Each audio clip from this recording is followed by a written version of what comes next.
Hi ಎಲ್ಲರಿಗೂ ನಮಸ್ಕಾರ. Shahida Kannada education ಚಾನಲ್ಗೆ ಸ್ವಾಗತ. ಈ ವಿಡಿಯೋದಲ್ಲಿ 2026 ಮೇ ತಿಂಗಳ ಅತ್ಯಂತ ಪ್ರಮುಖ ಪ್ರಚಲಿತ ಘಟನೆಗಳನ್ನು ನೀಡಲಾಗಿದೆ.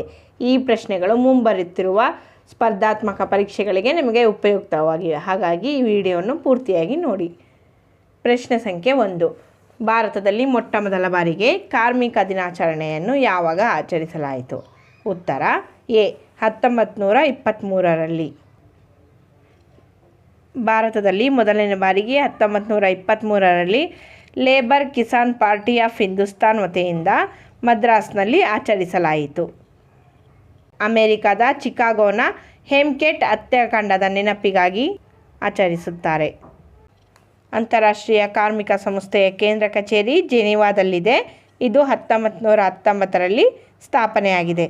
2026 ಅಂತಾರಾಷ್ಟ್ರೀಯ ಕಾರ್ಮಿಕ ದಿನಾಚರಣೆಯ ಥೀಮ್ ಏನೆಂದರೆ ಆರೋಗ್ಯಕರ ಮನೋಸಾಮಾಜಿಕ ಕೆಲಸದ ವಾತಾವರಣವನ್ನು ಖಚಿತಪಡಿಸಿಕೊಳ್ಳುವುದು. ಪ್ರಶ್ನೆ ಸಂಖ್ಯೆ 2. 2026ರ ಪುಲಿಟ್ಜರ್ ಪ್ರಶಸ್ತಿಯನ್ನು ಪಡೆದ ಭಾರತೀಯರು ಯಾರು? ಉತ್ತರ ಬಿ ಆನಂದ್ ಕೆ.ಆರ್. ಮತ್ತು ಸುಪರ್ಣ ಶರ್ಮಾ. ಆನಂದ್ ಕೆ.ಆರ್. ಮತ್ತು ಸುಪರ್ಣ ಶರ್ಮಾ ಅವರು ಇಲ್ಲಸ್ಟ್ರೇಟೆಡ್ ರಿಪೋರ್ಟಿಂಗ್ ಡಿಜಿಟಲ್ ಅರೆಸ್ಟ್ ಕುರಿತ ವರದಿಗಾಗಿ ಪುಲಿಟ್ಜರ್ ಪ್ರಶಸ್ತಿಯನ್ನು ಪಡೆದಿದ್ದಾರೆ. ಈ ಪ್ರಶಸ್ತಿಯನ್ನು ಮೊದಲು ಪಡೆದ ಭಾರತೀಯರೆಂದರೆ 1937ರಲ್ಲಿ ಗೋವಿಂದ್ ಬಿಹಾರಿ ಲಾಲ್. ರಾಣಿ ಸಿದ್ದಿಕಿಯವರು 2 ಬಾರಿ ಪ್ರಶಸ್ತಿಯನ್ನು ಪಡೆದ ಏಕೈಕ ಭಾರತೀಯರಾಗಿದ್ದಾರೆ.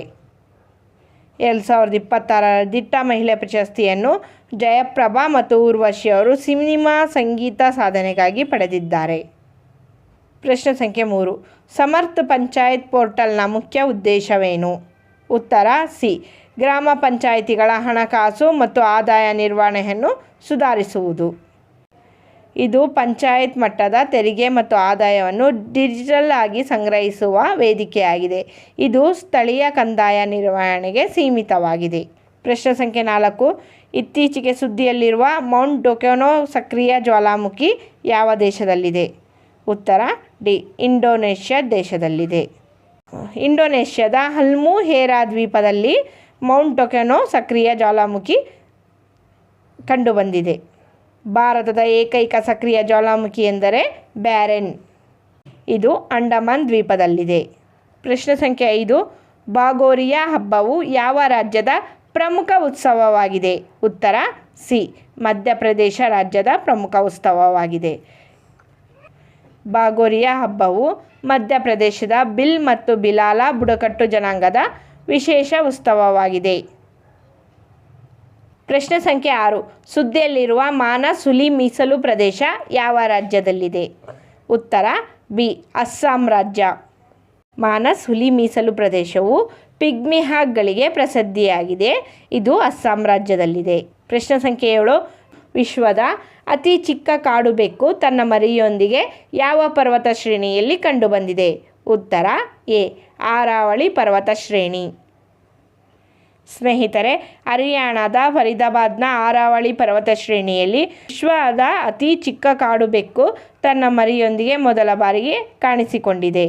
ಇದು ವನ್ಯಜೀವಿ ಸಂರಕ್ಷಣಾ ಕಾಯ್ದೆ 1972ರ ಶೆಡ್ಯೂಲ್ 1ರ ಅಡಿಯಲ್ಲಿ ರಕ್ಷಣೆಯಾಗಿದೆ. ಈ ಬೆಕ್ಕನ್ನು ರಸ್ಟಿ ಸ್ಪಾಟೆಡ್ ಕ್ಯಾಟ್ ಎನ್ನುವರು. ಪ್ರಶ್ನೆ ಸಂಖ್ಯೆ 8. ಭಾರತವು ಜಮೈಕಾ ದೇಶಕ್ಕೆ ತುರ್ತು ವೈದ್ಯಕೀಯ ನೆರವು ಮತ್ತು ವಿಕೋಪ ನಿರ್ವಹಣೆಗೆ ಯಾವ ವಿಶೇಷ ವ್ಯವಸ್ಥೆಯನ್ನು ಉಡುಗೊರೆಯಾಗಿ ನೀಡಿದೆ?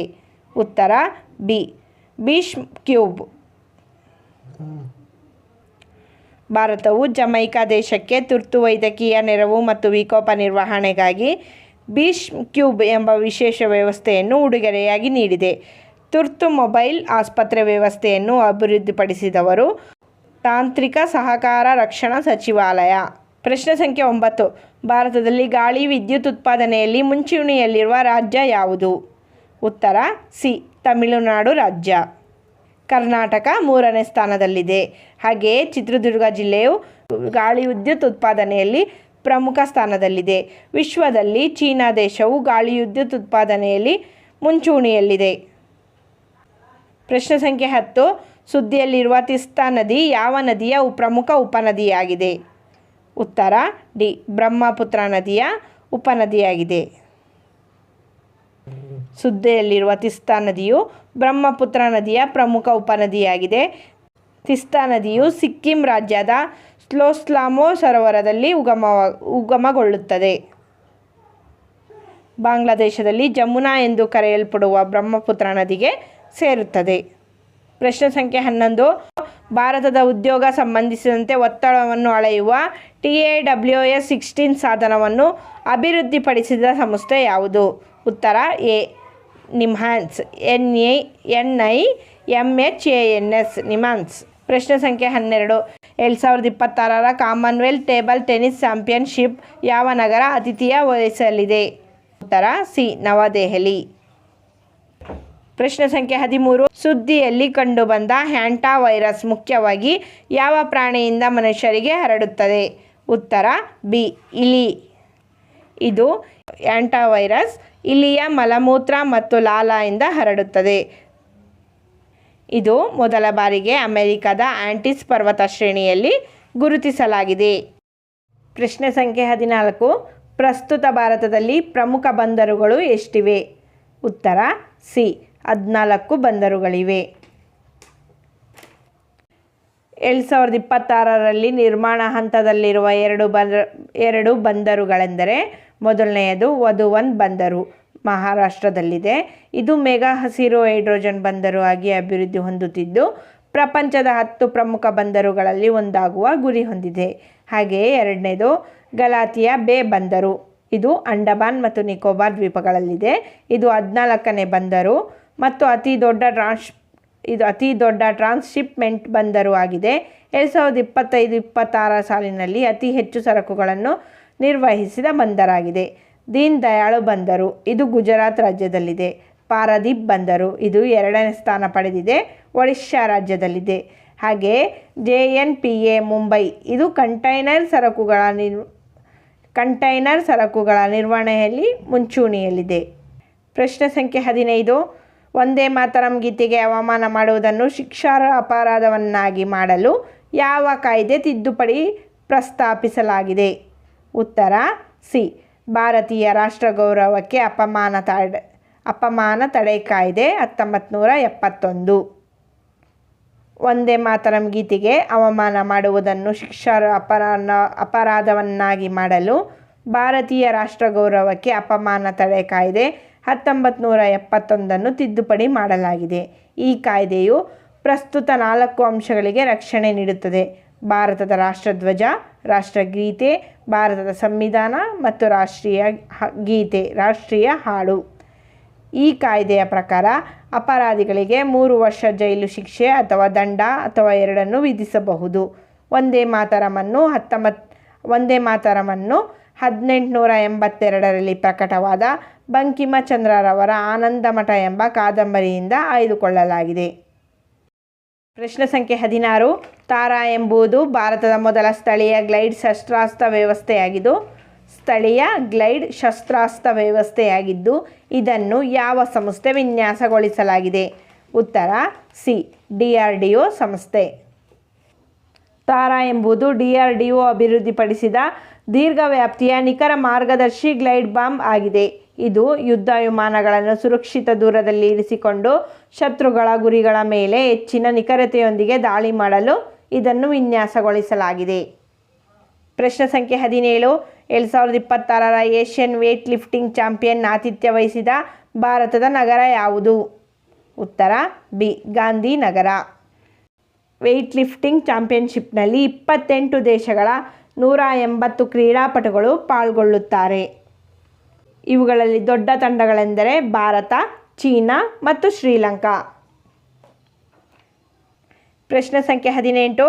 ಸಾಮಾಜಿಕ ಭದ್ರತಾ ಸಮಿತಿಯ ಅಡಿಯಲ್ಲಿ ಕೇಂದ್ರ ಸರ್ಕಾರ ಸೂಚಿಸಿರುವ ನಿರ್ಮಾಣ ಕಲ್ಯಾಣ ಉಪಕರದ ದರ ಎಷ್ಟು?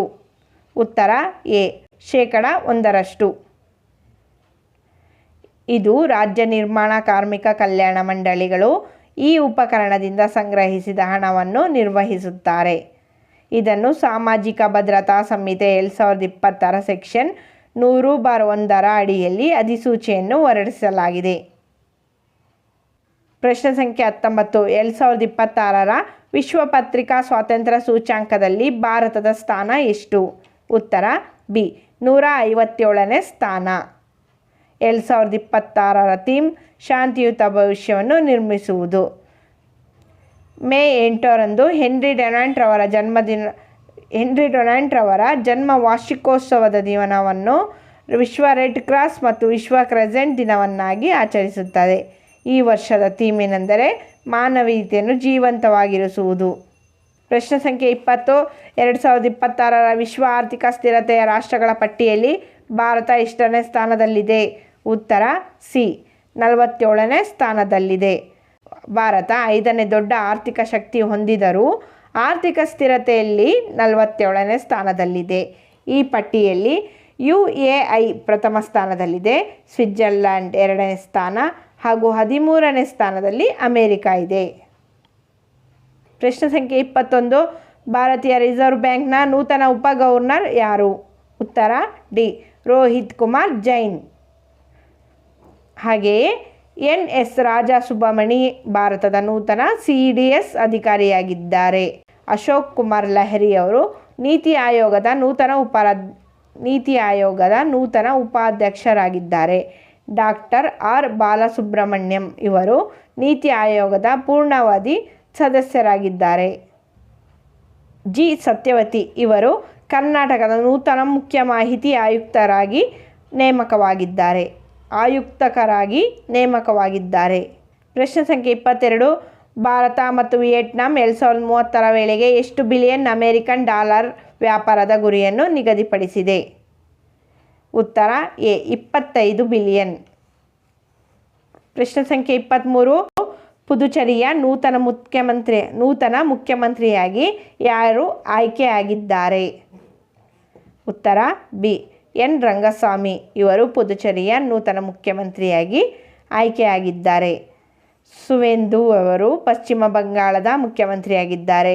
VD ಸತೀಶನ್ ರವರು ಕೇರಳದ ಮುಖ್ಯಮಂತ್ರಿಯಾಗಿದ್ದಾರೆ.